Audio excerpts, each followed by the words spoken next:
जय जगन्नाथ दर्शक बंधु प्रिय दर्शक बंधु 7/3 अर्थात पुनर्वसु नक्षत्र और मिथुन राशि। एही राशिर अधिपति ग्रह हेउछन्ति बुध ग्रह एवं एही नक्षत्रर अधिपति ग्रह हेउछन्ति देवगुरु बृहस्पति। एही राशिर व्यक्ति माने डेंगा होइथान्ति। एमाने बहुत भाग्यवान होइथान्ति। एमाने सत्य पथरे चलिथान्ति। एमाने निजे सुंदर होइथान्ति एवं एमाने सौंदर्य प्रिय मध्य होइथान्ति। एमानंकर आभिजात्य रहिथाए। एमाने समाजरे सम्मान पाइथान्ति। एमाने शुद्धता उपरे गुरुत्व देइथान्ति। एमाने भल भल लोकमानंकर संस्पर्शरे आसिथान्ति। एमाने भल धार्मिक मध्य होइथान्ति। एमाने धर्म को जेतिकी विश्वास करिथान्ति सेतिकी धर्म को मध्य भय करिथान्ति। एमाने निरीह अटन्ति। पितृमातृ भक्त होइथान्ति बा पिता मातांकु भक्ति करिथान्ति सेवा करिथान्ति। एमाने गुरुंकु मध्य भक्ति करिथान्ति। एमानंकर जीवनर लक्ष्य उन्नति होइथाए एवं एमाने जीवनरे मध्य उन्नति करिथान्ति। एमाने बहुत ज्ञानी होइथान्ति। एमाने समस्तंकु भल व्यवहार देइथान्ति। एमानंकर बयस बढ़िबा सहित एमाने परिवर्तन होइथान्ति। निजकु परिवर्तित करिथान्ति। परिवेश और परिस्थिति अनुसार एमाने निजकु परिवर्तन करिनियन्ति।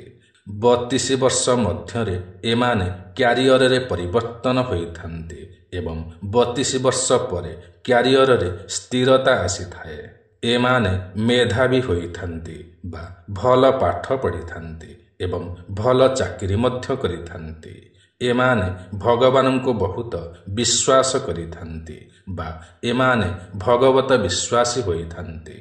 एमाने परंपरा को सम्मान देइथान्ति ओ परंपरा को पालन मध्य करिथान्ति। खरापे कथा और खरापे लोक मानंकु एमाने घृणा करिथान्ति। सेमानंक ठारु एमाने दूरेई रुहन्ति। एमानंकर स्मरण शक्ति प्रबल होइथाए। एमाने भाग्यवंत होइथान्ति। संस्कारी मध्य होइथान्ति। एमाने आर्थिक परिचालना भलरे करिपारन्ति। एमाने भल ज्ञानी होइथिबारु उच्च पदाधिकारी होई पारन्ति। एमाने धनी होइथान्ति। संस्कृति प्रिय होइथान्ति। एमाने दृढ़ व्यक्तित्वर होइथान्ति बा एमाने सहजरे भांगी पड़न्ति नाही। एमाने कठिन परिश्रमी होइथान्ति। नुआ नुआ कथा ग्रहण करिथान्ति। एमानंकर विवाह 25 रु 27 वर्ष भितरे होइथाए किंतु जीवन साथींकर स्वास्थ्य चिंता एमानंकर सर्वदा रहिथाए। एमाने शांत होइथान्ति किंतु एमानंकर मुख खर होइथाए। एमाने समस्त वस्तुर प्रिय होइथान्ति बा कंफर्ट रे रहिबाकु बहुत भल पाइथान्ति। एमाने पिता माता संतान मानंकर सेवा करिथान्ति। स्त्री होइथिले स्वामींकर ओ स्वामी होइथिले स्त्रींकर सेवा करिथान्ति। एमाने जीवन रे सुख भोग करिथान्ति। एमानंकर जीवन साथी मध्य बहुत सुंदर होइथान्ति। एमाने प्रशंसा प्रिय होइथान्ति। केही एमानंकु प्रशंसा कले एमाने आनंद पाइथान्ति। एमाने ख्याति प्रिय होइथान्ति। जस ख्याति बढ़िले एमाने आनंद अनुभव करिथान्ति। एमाने भल मा होई पारन्ति। भल पिता मध्य होई पारन्ति। एमाने परिवार प्रिय होइथान्ति बा निज परिवार को बहुत भल पाइथान्ति। एमाने सकारात्मक होइथान्ति बा पॉजिटिव होइथान्ति।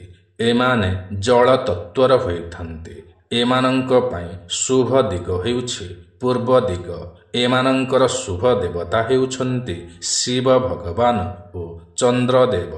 एमाने बृहस्पति महादशारे जन्म होइथान्ति बा एमानंकर जन्म समय को बृहस्पति महादशा किछि बाकी रहिथाए। एमाने देवगण होइथान्ति। एमानंक पई शुभ बार हेउछि गुरुवार। एमानंक पई शुभ रंग हेउछि हळदिया रंग धळा रंग ओ पाउंसिया रंग। एमानंक पई शुभ संख्या हेउछि 3 ଓ 7। ଏମାନଙ୍କ ପାଇଁ ଶୁଭ ମନ୍ତ୍ର ହେଉଛି ଶିବଙ୍କର ମନ୍ତ୍ର ଓ ବିଷ୍ଣୁ ସହସ୍ର ନାମ। ଏମାନେ ଅତ୍ୟନ୍ତ ଦୟାବନ୍ତ ହୋଇଥାନ୍ତି। ଏମାନେ ଦୁର୍ନୀତି କରନ୍ତି ନାହିଁ କିମ୍ବା ପାଖ ଲୋକମାନଙ୍କୁ ଦୁର୍ନୀତି କରିବାକୁ ଦିଅନ୍ତି ନାହିଁ। ଏମାନେ ଜୀବନରେ ବହୁତ ଉନ୍ନତି ଓ ପ୍ରସିଦ୍ଧି ପାଇଥାନ୍ତି। ଏମାନଙ୍କର ଜୀବନରେ ସର୍ବଦା ଆଲୋକ ବା ଉର୍ଜା ଭରି ରହିଥାଏ। ଏମାନେ ଇମୋସନାଲ ହୋଇଥାନ୍ତି। ଏମାନେ ଜୀବନର ଲକ୍ଷ୍ୟସ୍ଥଳୀରେ ପହଞ୍ଚି ପାରନ୍ତି। ଏମାନେ ଧୈର୍ଯ୍ୟବାନ ହୋଇଥାନ୍ତି। ଏମାନେ ଶାନ୍ତ, ଗମ୍ଭୀର ଓ ଧାର୍ମିକ ଅଟନ୍ତି। ରାମାୟଣର ଶ୍ରୀରାମଚନ୍ଦ୍ରଙ୍କର କିଛି ଗୁଣ ଏମାନଙ୍କଠାରେ ଦେଖିବାକୁ ମିଳିଥାଏ। ଏମାନେ ଭଲ ବ୍ୟବସାୟୀଟିଏ ହୋଇପାରନ୍ତି। ଏମାନଙ୍କର ସକାରାତ୍ମକ କଥା ବା ଉପଦେଶକୁ ଲୋକମାନେ ଭଲରେ ଗ୍ରହଣ କରିଥାନ୍ତି। ଏଣୁ ଏମାନେ ଏକ ଭଲ ମୋଟିଭେସନ ସ୍ପିକରଟିଏ ହୋଇପାରନ୍ତି। ଏମାନଙ୍କୁ ଲୋକମାନେ ବହୁତ ଭଲ ପାଇଥାନ୍ତି। ଏମାନଙ୍କର ସର୍ବଦା ହସ ହସ ମୁଖ ହୋଇଥାଏ। ନିଜର ଭାବନାକୁ ଏମାନେ ଭଲରେ ପ୍ରକାଶିତ କରିପାରନ୍ତି। ଏମାନେ ପ୍ରକୃତିକୁ ବହୁତ ଭଲ ପାଇଥାନ୍ତି ବା ଏମାନେ ପ୍ରକୃତି ପ୍ରିୟ ହୋଇଥାନ୍ତି। ଏମାନେ ଧାର୍ମିକ କାର୍ଯ୍ୟରେ ସହଯୋଗ କରିଥାନ୍ତି। ଏମାନେ ଦାୟିତ୍ୱବାନ ହୋଇଥାନ୍ତି। ଏମାନଙ୍କର ସନ୍ତାନମାନେ ଭଲ ଆଜ୍ଞାକାରୀ ହୋଇଥାନ୍ତି। ଏମାନେ ଲୋକମାନଙ୍କୁ ସାହାଯ୍ୟ ଓ ସହଯୋଗ କରିବାକୁ ପସନ୍ଦ କରିଥାନ୍ତି। ଏମାନେ ଟଙ୍କା ଅପେକ୍ଷା ସମ୍ମାନକୁ ବହୁତ ଗୁରୁତ୍ୱ ଦେଇଥାନ୍ତି। ଟଙ୍କା କମ ମିଳୁ ବରଂ ସମ୍ମାନ ହାନି ନ ହେଉ, ଏହି ଲକ୍ଷ୍ୟ ଏମାନଙ୍କର ରହିଥାଏ। ଏମାନଙ୍କର ବୈବାହିକ ଜୀବନରେ ଦ୍ୱିତୀୟ ବିବାହ ରହିଥାଏ ବା ଏମାନଙ୍କର 2ଟି ସ୍ତ୍ରୀ ହୋଇଥାଏ। ଏମାନେ ତୃତୀୟ ପାଦର ହୋଇଥାନ୍ତି, ବୁଦ୍ଧ କ୍ଷେତ୍ରୀ ହୋଇଥାନ୍ତି ଏବଂ ଏମାନେ ଦେବଗଣ ହୋଇଥାନ୍ତି।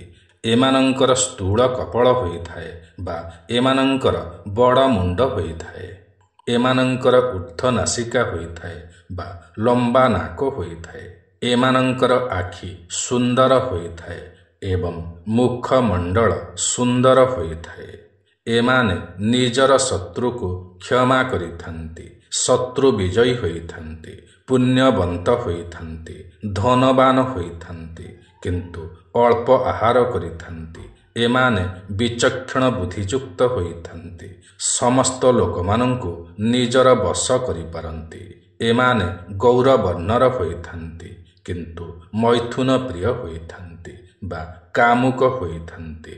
ଏମାନେ ସ୍ଥୂଳ ଦେହୀ ହୋଇଥାନ୍ତି ବା ଏମାନଙ୍କର ଶରୀର ମୋଟା ହୋଇଥାଏ, ପୃଥୁଳ ହୋଇଥାନ୍ତି। ଏମାନେ ପଣ୍ଡିତ ହୋଇଥାନ୍ତି। ଏମାନଙ୍କର ବହୁତ ସନ୍ତାନ ହୋଇଥାନ୍ତି। ଏମାନେ ବହୁ କୁଟୁମ୍ବୀ ହୋଇଥାନ୍ତି। ଏମାନଙ୍କର ହୃଦୟ ବହୁତ ଗଭୀର ହୋଇଥାଏ। ଏମାନେ ବାଣିଜ୍ୟ ବ୍ୟବସାୟକୁ ବହୁତ ପସନ୍ଦ କରିଥାନ୍ତି। ଏମାନେ ସବୁ ବିଦ୍ୟାରେ ଦୃଷ୍ଟି ରଖିଥାନ୍ତି। ଏମାନେ କୂଳ ଉଦ୍ଧାରକାରୀ ହୋଇଥାନ୍ତି ବା କୂଳ ରକ୍ଷକ ହୋଇଥାନ୍ତି। ଏମାନେ କୃଷି କାର୍ଯ୍ୟରେ ମଧ୍ୟ ଉନ୍ନତି କରିଥାନ୍ତି। ଏମାନେ ସତ୍ୟବନ୍ତ ହୋଇଥାନ୍ତି ଓ ଚତୁର ମଧ୍ୟ ହୋଇଥାନ୍ତି। ତେବେ ପ୍ରିୟ ଦର୍ଶକ ବନ୍ଧୁ, ଏହା ତ ଥିଲା 7/3 ପୁନର୍ବସୁ ନକ୍ଷତ୍ର ଓ ମିଥୁନ ରାଶି ବିଷୟରେ। ଆଜିର ଏହି କାର୍ଯ୍ୟକ୍ରମଟି ଆପଣଙ୍କୁ କିପରି ଲାଗିଲା ନିଶ୍ଚୟ କମେଣ୍ଟ କରି ଜଣାଇବେ। ଯଦି ଆଜିର ଏହି କାର୍ଯ୍ୟକ୍ରମଟି ଆପଣଙ୍କୁ ପସନ୍ଦ ଆସିଥାଏ ତେବେ ଗୋଟିଏ ଲାଇକ୍ ନିଶ୍ଚୟ କରିବେ। ଯଦି ଆପଣ ଆମର ଏହି ୟୁଟ୍ୟୁବ୍ ଚ୍ୟାନେଲ ଓଡ଼ିଆ ଜ୍ଞାନସାଗରରେ ନୂଆ ଅଟନ୍ତି ଏବଂ ଏଯାଏଁ ସବସ୍କ୍ରାଇବ୍ କରିନାହାନ୍ତି ତ ତୁରନ୍ତ ସବସ୍କ୍ରାଇବ୍ କରିନିଅନ୍ତୁ, କାରଣ ଆମର ଏହି ୟୁଟ୍ୟୁବ୍ ଚ୍ୟାନେଲରେ ଏହିପରି ଅନେକ ଭଲ ଭଲ ଭିଡ଼ିଓମାନ ସର୍ବଦା ଅପଲୋଡ଼ କରାଯାଇଥାଏ, ଯାହାକି ଆପଣଙ୍କର ଜ୍ଞାନର ସୀମାକୁ ବଢ଼ାଇଥାଏ। ତେବେ ଆଜି ପାଇଁ ଏତିକି। ପୁଣି ଦେଖାହେବ ଆସନ୍ତା ନୂଆ ଏକ କାର୍ଯ୍ୟକ୍ରମରେ। ସେ ପର୍ଯ୍ୟନ୍ତ ଆମକୁ ବିଦାୟ ଦିଅନ୍ତୁ। ଜୟ ଜଗନ୍ନାଥ ଦର୍ଶକ ବନ୍ଧୁ।